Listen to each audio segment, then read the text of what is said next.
Welcome back.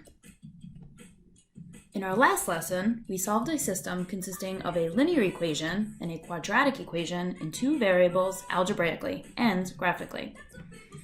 In this lesson, we're going to look to find the number of solutions a linear and quadratic system can have and where the solutions fall on the coordinate plane. So here we're given a quadratic function and a linear function, and they're asking us in which quadrant will the graphs of the given equations intersect. So we're looking for the solution, the point of intersection. Now, if we were in school and you had your graphing calculator, you could simply graph the two functions to find where their point of intersection was. But since most of you do not have graphing calculators at home and solving systems algebraically is really good practice, we're going to solve it algebraically. And today's problem of the day, you're going to have to submit your solution algebraically to the system that I posted. So we're going to set the two equations equal to each other. Because both equations are equal to y, we know that y equals y, so we can set them equal to each other.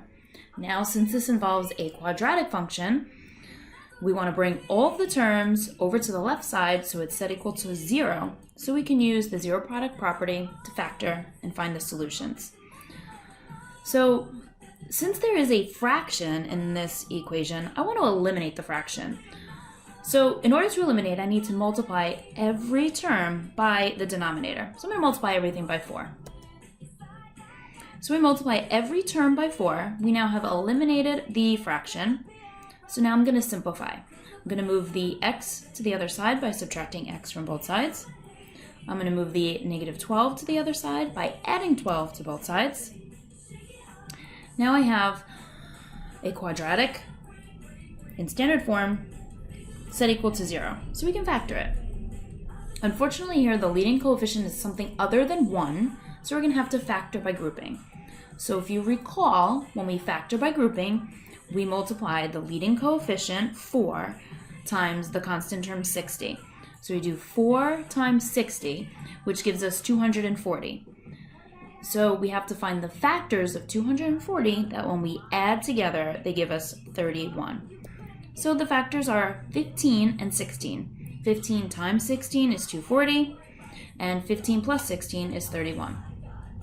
So now, just like the name tells us, we have to factor by grouping. So I'm going to find the GCF of my first two terms and factor it out, then the GCF of the second two terms and factor it out. The GCF here is 4x.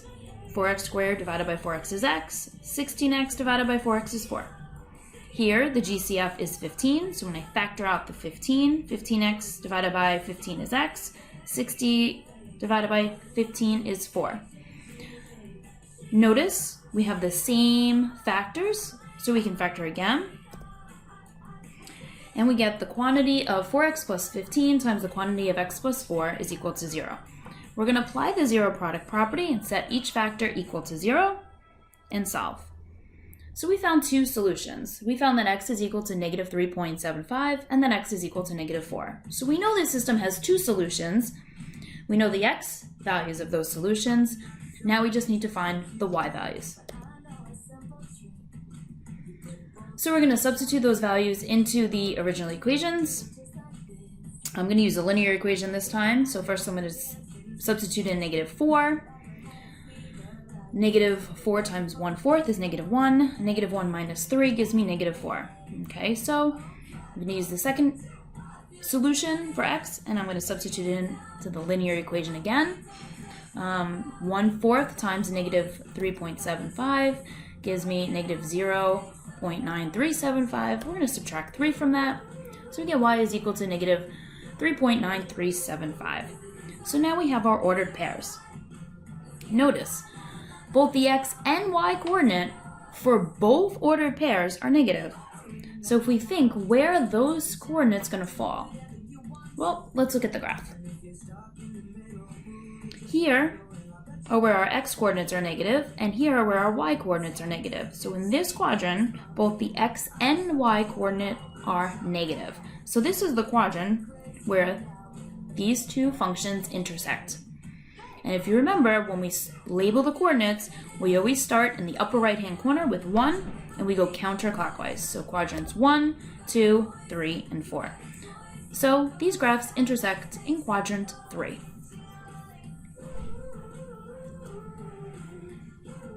In example 2, they're asking you, how many solutions are there for the following system of equations?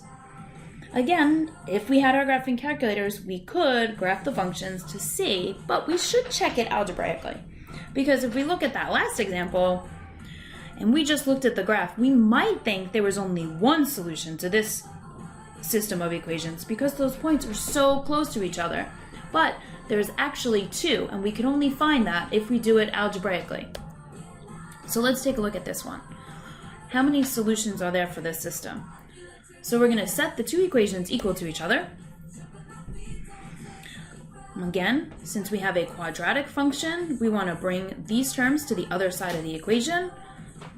So I'm going to subtract x from both sides of the equation. Then I'm going to add 6 to both sides of the equation. We now have the quadratic function set equal to 0.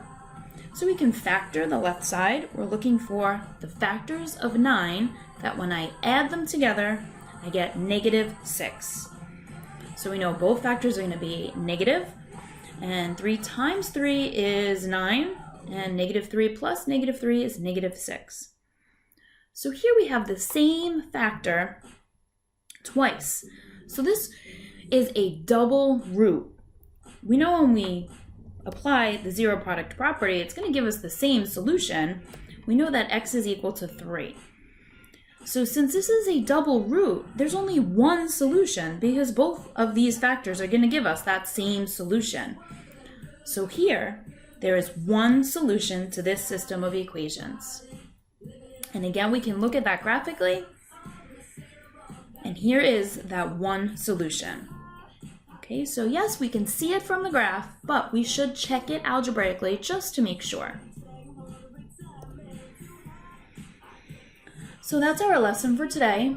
Again, there is no Delta Math assignment for you to complete today, just the problem of the day where you need to complete the work in your math notebook, take a picture of your work, and then upload that picture to this assignment so that I can grade it.